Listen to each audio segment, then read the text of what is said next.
I think there's a generally positive trend that's been happening in the US market and global markets since last September.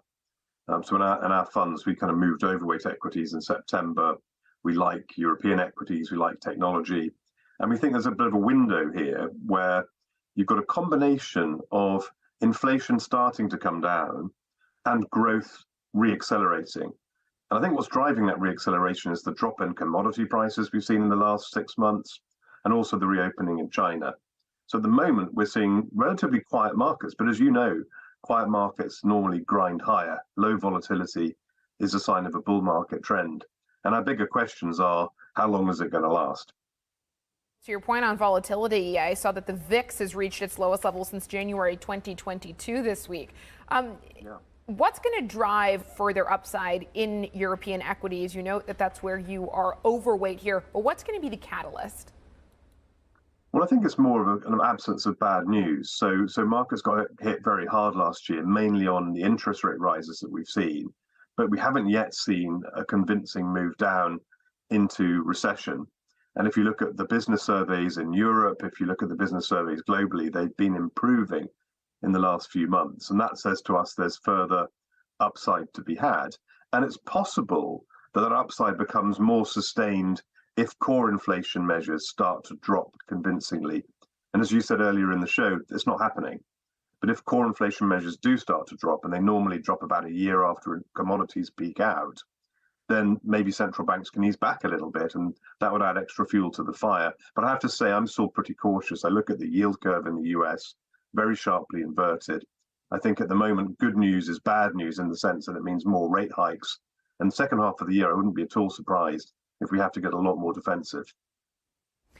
Trevor, I want to pick up on what you were saying about the growth outlook. I've spoken to a lot of policymakers in the last couple of weeks. A lot of them are central bankers, and they were saying that they're watching, in addition to the core inflation metrics, the data that's coming out on credit lending and bank lending. Yesterday, we had the Fed beige book beginning to note that there are some parts of some states in particular where lending has started to slow down. We're also going to get some key credit lending data out of Europe in the next couple of weeks. That's going to be a key data point before the next ECB decision.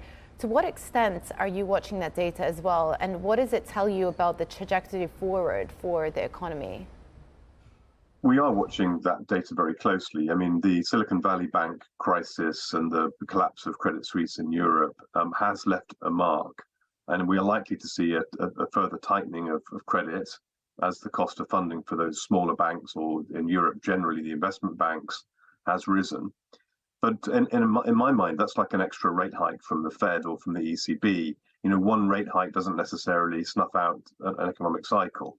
So we've had a further ratcheting up of tightening, if you like, the transmission mechanism from central banks wanting to create some spare capacity has been supercharged by the fact that there's also some tightening of lending standards going on. But that tightening of lending standards is not new. If you look at the Fed's own senior loan officer survey, you've seen quite a dramatic tightening of standards over the last year as interest rates have risen anyway.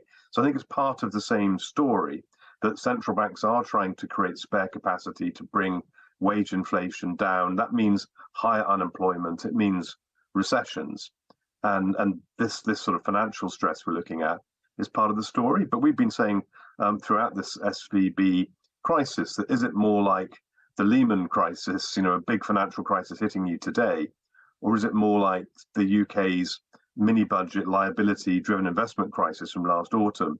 And I think in the first instance, it's more like that LDI crisis because central bank liquidity and some bank resolution has papered over the cracks. And it will take weeks and months to figure out whether the extra tightening in lending standards is going to turn the business cycle down or not. I think it will, but I think we're in a window at the moment where you've got falling inflation, rising growth, and stock markets like it. Hi, I'm Joanna Bersecci, and thank you for watching. You can check out more of our videos by clicking on the boxes on the screen. And don't forget to subscribe to our channel for more from CNBC International. Thank you for watching.